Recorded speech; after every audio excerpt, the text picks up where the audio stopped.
Jā, turpināsim šo vakaru tālāk, un tagad ir pienācis laiks un brīdis lasīt grāmatu, Dereka Prince grāmatu, Svētība vai lāst. Tu vari izvēlēties vai nu svētību, vai nu lāstu savā dzīvē.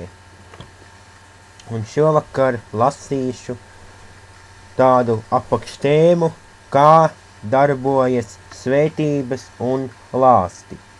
Spēki, kas nosaka vēsturi, dalās divās kategorijās – redzamie un neredzamie. Šī divu pasauļu savstarpējā miedarbība nosaka vēstures kursu. Savu uzmanību vēršot uz lietām, kas ir redzamas un materiālas, mēs laiku pa laikam sevi atradīsim, saduramies ar notikumiem un situācijām, ko nespēsim pilnībā izskaidrot vai kontrolēt. Redzamajai pasaulē pieder visi priekšmeti un notikumi, kas norisinās materiālajā universā. Mēs visi esam pazīstami ar šo pasauli un tajā jūtamies kā mājās, lai arī bieži vien notikumi nevirzās pa tādu ceļu, kādu mums gribētos. Daudzi cilvēki nespēja redzēt tālāk, taču Bībele atver durvis citai neredzamai pasaulē, kas nav materiāla, bet garīga. Šajā pasaulē darbojošie spēki nepārtraukti un intensīvi iespaido redzamās pasaules notikumus, kā ir teikt 2. korintiešiem 4. nodaļā no 17. līdz 18. pantam Pāvils definē šīs divas pasaules. Jo tagadējās grūtības, kas ir viegls, dod mums neizsakāmi lielu mūžīgu godību, ja mēs neņemam vērā to, kas ir redzams, bet to, kas nav redzams, jo redzamais ir laicīgs, bet neredzamais mūžīgs. Lietas, kas pieder redzamajai pasaulē, ir pārējošas un laicīgas, taču vienīgi neredzamajā pasaulē mēs varam atrast patiesu un paliekošu realitāti.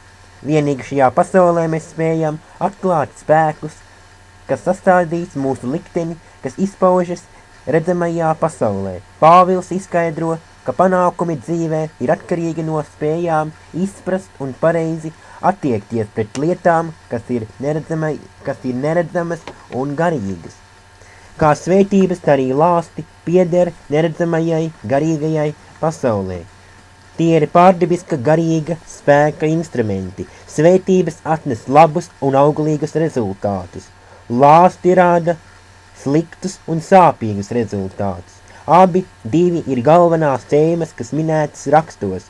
Kā jau ir norādīts, šie divi vārdi kopā Bībelē ir minēti vairāk nekā 640 reizi. Abos gadījumos ir svarīgas divas detaļas. Pirmā to efekts. Visai reti attiecas tikai uz vienu atsevišķu cilvēku. To iedarbība izpaužas ģimenēs, ciltīs, sabiedrībās un vai veselās tautās.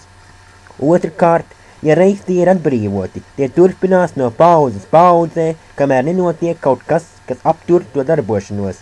Svētības un lāsti, kas minēti Bībelē attiecībā uz patriarhiem, ir darbojušies tikpat kā 4000 gadu un arī šodien turpina darboties. Šai otrai svētību vai lāstu pazīmei ir svarīgs praktisks pielietojums. Mūsu dzīvēs var darboties spēki, kuru izcelsme ir iepriekšējās paudzēs. Rezultātā mēs varam sastapties ar gadījumiem vai reakciju, ko nevar izskaidrot loģiskā saistībā ar mūsu dzīvi vai saskaņā ar personīgo pieredzi.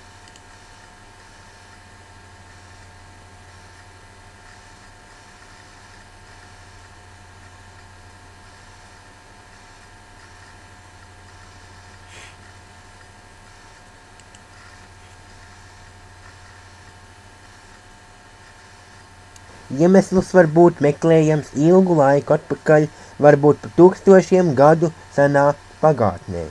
Galvenais svētību vai lāstu pasludināšanas instruments ir vārdi. Šādi vārdi var būt izrunāti vai uzrakstīti, vai pat iekšēji izsacīti.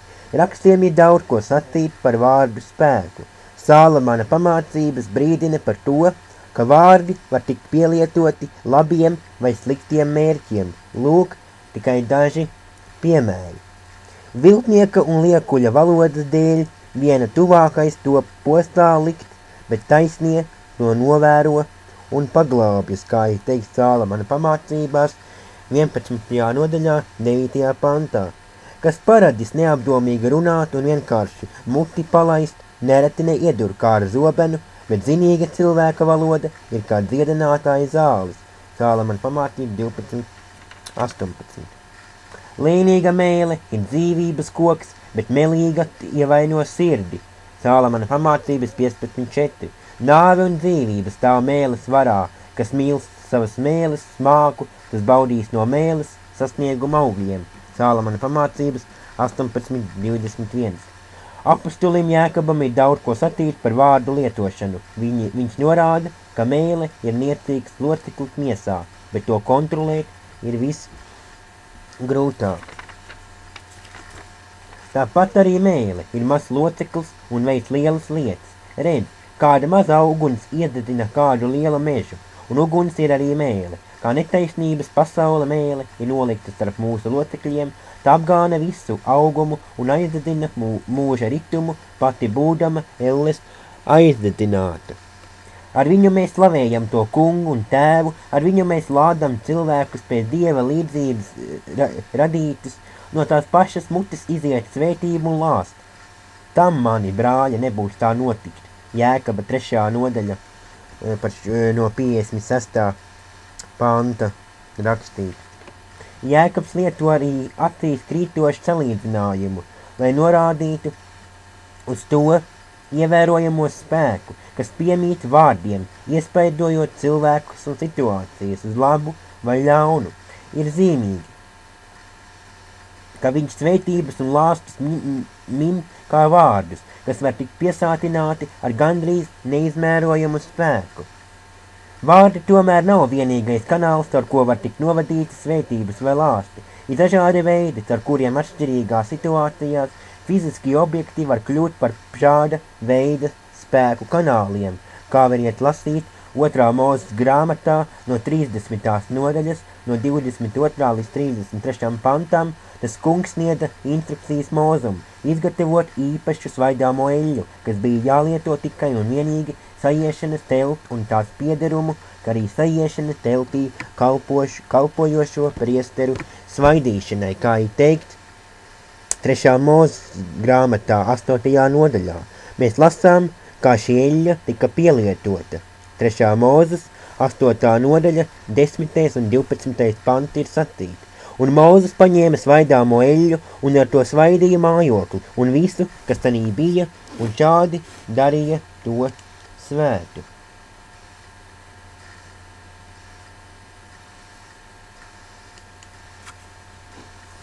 Un viņš lasīja 7 reizes ar eļļu altāri, un viņš svaidīja altāri, un visus tās piederumus, un mazgājamo trauku un tā kāju, lai tos iesvētītu.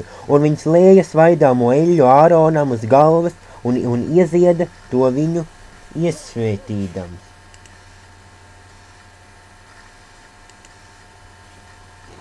Vārds iesvētīt šajā nodaļā nozīmē atdalīt Dievam, darīt svētu. Tā svaidāmo eļļa kļuva par līdzekli, kā nogādāt svētīšanas svētības sajiešanu telpī, par tās piederumiem un par priesteriem, kas tajā kalpoja.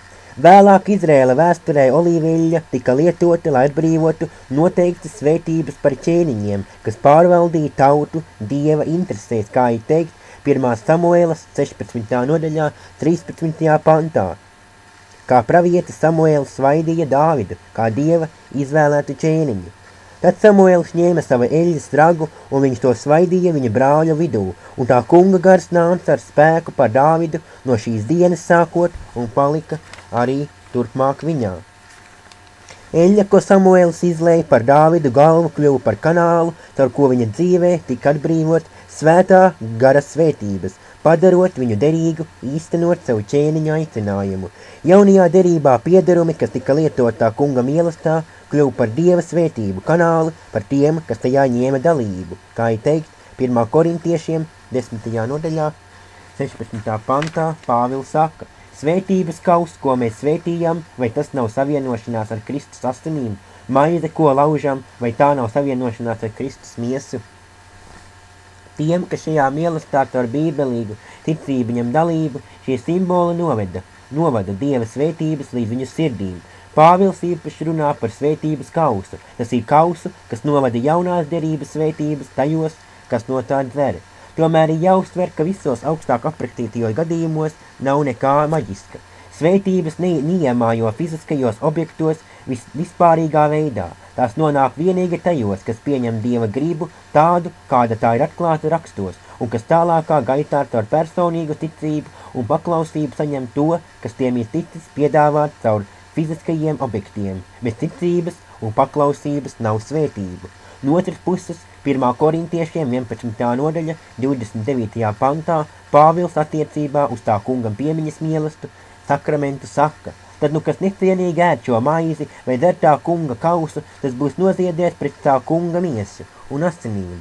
Tāda alternatīva pretī gadījumā ticība un paklausība ir tie elementi, kas ar simboliem saņem Dieva svētības, neticība un nepaklausība atbrīvo Dieva dusmas. Abos gadījumos tā kunga piemiņas mīlestā tiek lietoti fiziski objekti, ar ko tiek novadīt garīgs spēks, kas atnes svētības vai sodu.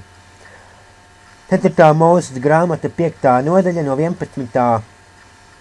līdz 31. pantam Pāvils apraksta kārtību, kāda tika noteikta, lai izšķirtu, vai sieva ir bijusi uzsitama savam vīram vai nē. Ir vajadzīgas noteiktas lūkšanas un upuri, bet akcents tiek likt uz ūdens krūzi, kurā priesteris sajaut putekļus no sajiešanas telt grīdas ar tinti, ko viņš noskrāpē no pierakstītiem lāsta vārdiem. Sievietei nāk dzert ūdeni.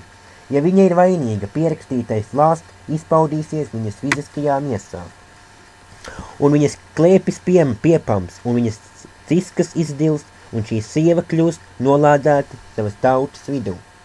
Tas būs sots par viņas grēku. Šajā gadījumā ūdens kauss ir līdzeklis, ar ko atbrīvojas lāstu. No otras puses, ja sieviete ir nevainīga, viņa nepiedzīvos lāsta iedarbību.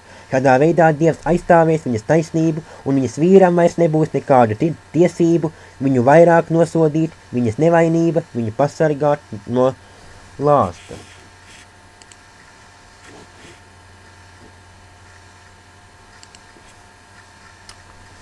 Augstāk minētie daudzie gadījumi nostiprina vienu svarīgu rakstisku patiesību, noteiktos apstākļos svētības un lāsti var tikt novadīti caur fiziskajiem objektiem. Arī otrādi, ja mēs novēršam savu uzmanību no bībelīgiem piemēriem un pievēršamies visdažādākiem viltus reliģijas formām un okultām lietām, kļūst skaidrs, ka arī tur fiziski objekti var kļūt par lāstu kanāliem, un šeit nav nekādu ierobežojumu, kā ir teikt 2. Mūzes 20. nodaļā 45. pantā 2. no 10 baušļiem. Dievs īpaši uzsver aizliegumu aiz reliģiskiem motīviem pievērsties elkiem vai kādiem tēliem. Viņš brīdina, ka tie, kas pārkāp šo bausli, atnesīs sodu ne tikai sev, bet arī nemazāk kā 3 sekojošām paudzēm. Netaisi savēlku tēlus vai dievekļus, nespēs tā, kas ir augšā debesīs, nespēs tā, kas ir virs zemes, nespēs tā, kas ir ūdenī zem zemes. Nezemojies to priekšā un nekalpo tiem, jo es tas kungs tavs Dievs, esmu taisnīgs Dievs, kas dēva grēkus pie bērniem piemeklē līdz 3. un 4. augumam, tiem, kas mani ienīst. Vesela rinda objektu var tikt ierindot šajā sarakstā. Manā pašā gadījumā, ko jau esmu aprakstījis, izgraznotie ķīniešu drakoni bija par iemeslu neredzamai lāstu ietekmei.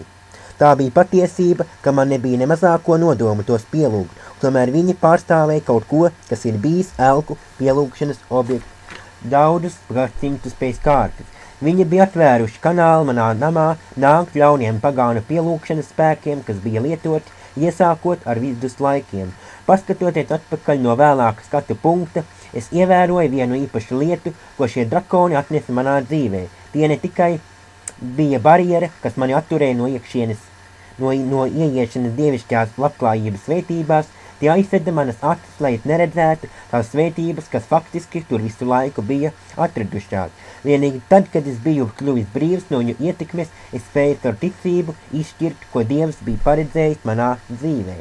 Kopš tā laika es biju spējīgs saskatīt to pašu saistību arī daudzu citu cilvēku dzīvēs, kas atradās zem lāsta. Lāst viņus ne tikai attur no to svētību saņemšanas, ko Dievs tiem piedāvā, tas tiem tāpat neļauj saskatīt, ka svētības atrodas šeit, lai tās atvertu. Vienīgi tad, kad svētais gars mūsu dzīvēs izgaismo rakstus, mēs sākam saprast, kā vēlnam ir izdevies mūs pievilkt un mocīt. Jūs klausījāties grāmatas lasījumu, Dereks Prince, Svētība vai lāst, tu var izvēlēties 3. nodaļas apakštēmu.